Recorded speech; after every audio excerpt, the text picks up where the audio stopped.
Illuvium is an auto battler, but that doesn't mean you won't have influence on the outcome of the match. By the end of this video, you'll have a good understanding on just how much goes into each battle.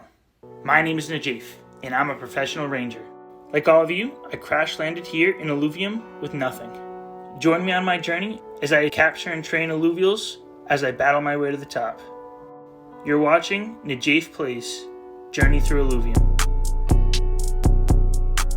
There's a ton of strategy that goes into each and every battle. Let's take a look at the ranked PvP flow summary. This is for player versus player battles. We'll talk about each segment here and how it all works. The Illuvium match flow summary. So this is the visual that was posted on the Discord by one of the founders. And you can see across the top, I'll have this on all of my slides with an arrow, so you know which segment we're talking about at each point. This next slide, I just zoomed in on it a little bit. So to read across quick, what we're going to be going over is the deck selecting and building section, and then queuing for a match, finding the match, the reveal of your opponent's deck, legendary enhancement bidding, placing your illuvials, revealing the board, an item placement round, battle round, and then if the battle is over, and ending the match. So deck building and deck select. You'll be able to choose a certain amount of illuvials for each deck. I've heard a number going around of 30 illuvials in a deck. I don't believe that is confirmed, but that sounds like it could be a good number. And I'd have to assume that these are all pre-made decks and you'll be able to have multiple decks made. You're going to want each deck to be diverse yet synergistic. As I've mentioned in some of my other videos, these I believe would be really good deck combinations, each line going across. From the knowledge that we have now, I think I'm going to start putting together one of these decks to get started and eventually have a different deck for all 5 of these scenarios. Okay, so after you have your decks already in place, you're going to queue for a match, and then you'll find an opponent. You'll see their deck. So you'll see whatever 30 cards they have in their deck. That's when you're going to have a little bit of time to just analyze what they have. Say this is their deck right here. You can look quick. They have primarily water, fire, and some nature affinities in their deck. So if they have water, fire, and nature, you know if you have any earth, that's probably going to be a good option for you to put on the board. But this is where you just have to take in everything they have. Look at what they have for synergies and think about how your deck can counter their deck. So then we have legendary enhancement bidding. Now this is probably the one section that we have the least clarity on, but we do know that there are augments. Here are a few placeholders for augments. Now, are augments and enhancements the same thing, or are they different? That is another thing that's unclear right now. And will you already have some of these in your deck and you can bid for additional ones? Or again, are these separate? Maybe you have augments that are already built into your deck, and then these legendary enhancements are additional, completely different mechanics of the game. And this will be a chance for you to make up for what you perceive your weaknesses will be. So if you see the opponent's deck has a lot of things that counter you, then you can bid for the enhancements that are going to help you the most. And when it comes to augments or enhancements, you're going to have a certain amount of points or energy you're allowed to put on the board. So you're not just going to be able to throw everything down, just like when it comes to illuvials. So you can see in this placeholder, there's 12 for all of these. You're going to have a certain amount that you can put on the board. All right, so the illuvial placement round. So we know we can have up to 8 illuvials on the board. Just like I just talked about, there'll be a certain amount of cost for each illuvial to put on the board. And you can see just down here in that top left corner, you have that cost. The reason for that is so you're not putting 8,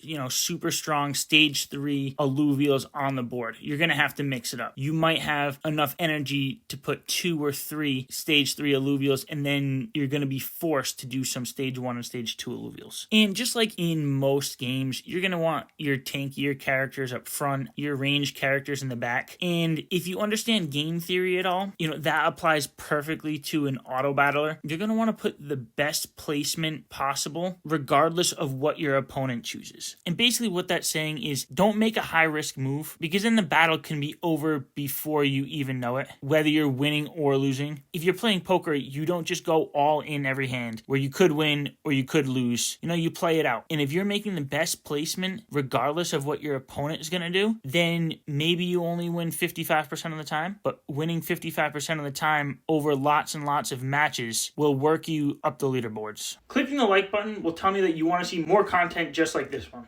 So go ahead, click it.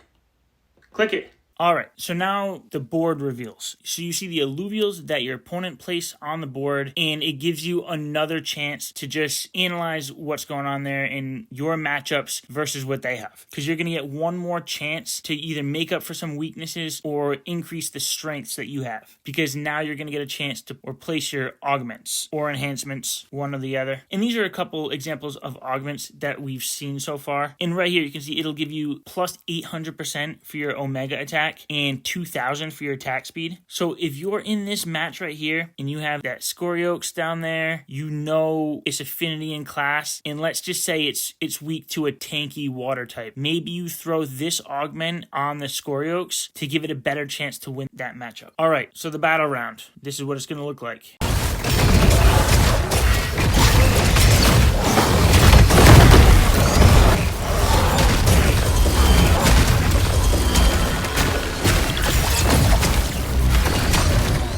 Alright, so as you should know now, this game is an auto battler. What this should say right here is no RNG, which stands for random number generator if you're not sure, which means there's really no luck involved. If the same exact illuvials for both opponents were placed in the same exact spot, the match will play out the same exact way every single time. Now that's nearly impossible to make happen, but that just shows that there's going to be a lot more skill involved in this game as opposed to luck. And when you get to this point, first off, I would just say enjoy watching the battle. The visuals are great. The Illuvium team did a real good job with this. Make sure you're really observing what's going on. You want to see, which alluvial placements worked out really good for you, which ended up, dying out first, how your opponent's alluvials reacted to yours, and just, reflecting on the choices you made, basically, and how could you improve. And the reason this is important is because the match may not be over. So in this section, it says, did a player obelisk, I'm not even sure how to say that because I'm not sure what it is, lose all of its health? Now, this is something I'm not too sure about, but let me just play this video for you real quick.